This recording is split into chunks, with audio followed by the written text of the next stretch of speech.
안녕하세요, 수진입니다. 휴가 잘 보내셨나요? 굉장히 오래간만에 뵙는 것 같은데, 그죠? 오늘은 무엇인가 우리가 결정해야 될 때가 많잖아요. 그런데 그런 작은 결정도 내 마음대로 잘 안 되어서 걱정하시는 그런 때 있잖아, 그죠? 그걸 극복해보는 방법에 대해서 한번 이야기 나누어 볼게요. 옷가게에 갔을 때에 왜 굉장히 마음에 드는 옷이라고 해서 그 옷을 탁 사서 왔는데 막상 와보니까 내 마음에 별로 들지도 않고 친구가 권해서 갖고 왔는데 옷장에 그냥 그대로 넣어두고 1년, 2년, 3년 있는 경우. 오늘은 뭐 먹지? 실컷 서치해서 짜장면 먹자, 탕수육 먹자, 햄버거 먹자, 뭐라고 말은 많이 했는데 결국은 그냥 그 집에 시켜라. 이렇게 결론 내는 경우 많지 않아요?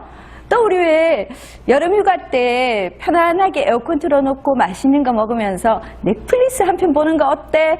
야, 오늘은 이거, 오늘은 저거 하면서 고르기는 많이 골랐는데 결국은 제일 앞에 추천순위 1순위로 넷플릭스를 볼 때 우리가 이렇게 생활 속에서 아주 사소하게 선택을 해야 하는 경우가 있는데요.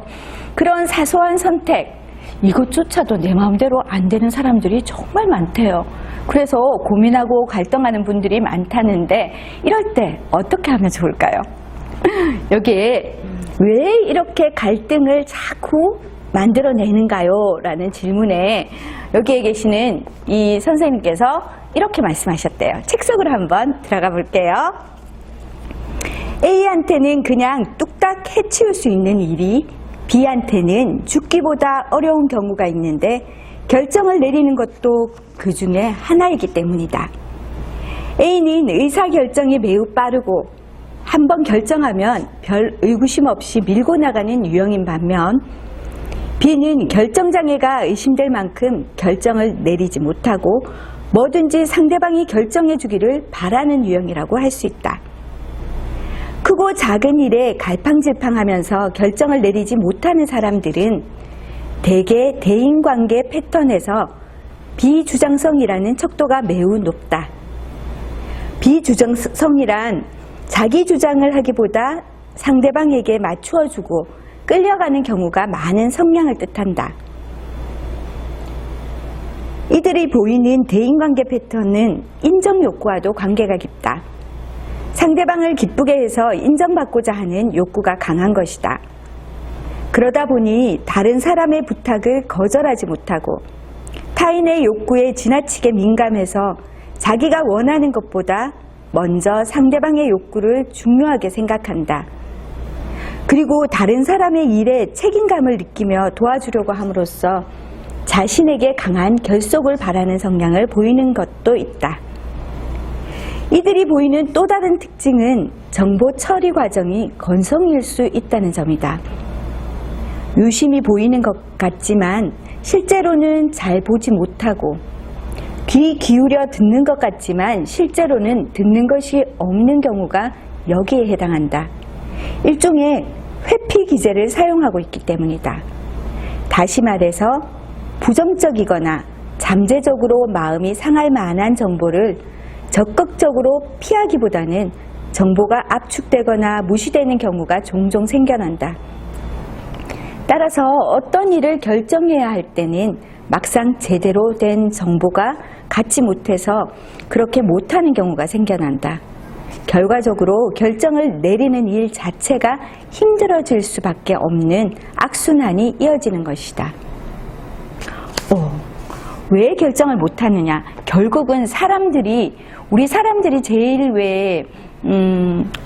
중요하게 생각하는 욕구 중에 하나가 칭찬의 욕구, 인정의 욕구잖아요. 누군가와의 관계에서 칭찬받고 인정받고 싶은데 또 무언가를 선택했을 때에 최선의 선택인가? 혹시 그게 아니면 어떡하지? 책임도 내가 져야 하니까, 그죠? 그런 것 때문에 우리는 일을 미룬대요. 이때 작가님께서는 뭐라고 말씀하셨는가 하면 무엇인가 큰 결정을 하려고 할 때에는 심사숙고해야 하지만 아주 작은 결정, 넷플릭스 보는 거, 오늘 뭐 먹을까 결정하는 것, 이거는 내일도 할 수 있고 모레도 할 수 있고 계속 변화되니까 작은 결정을 할 때에는 순간 생각나는 대로 바로 탁 선택해 버리래요. 그러니까 우리 왜 그런 말 하잖아요. 첫 번째 든 생각이 맞는 생각이다. 이런 말 하면서 바꾸지 마라. 바꾸면은 정답 아니어서 다 틀린다. 이런 말 하는 것처럼 먼저 딱 드는 생각대로 가는 것이 맞다. 순간 선택한 거 그거 그대로 지지해서 쭉 가라. 이렇게 말씀을 하시는 거예요. 물론 결정을 하고 나면은 미련을 가지지 않을 수는 없어요. 그런데 그 미련조차도 모두 다 포용할 수 있는 그게 바로 나다. 이렇게 말씀을 하시거든요. 전화도 할까 말까 망설여지는 순간에는 그냥 하는 게 좋을 것 같아요. 무엇을 선택하든 하나도 후회 없는 것은 있을 수 없으니까, 그죠? 조금의 후회까지도 감당할 수 있는 삶, 그 삶을 살기 위해서 작은 선택이 있을 때 결정해야 하는 순간이 오면은 그때 바로 선택하는 습관, 이게 훈련이거든요. 가져보시면 좋겠습니다. 오늘도 여러분의 행복한 삶을 응원합니다.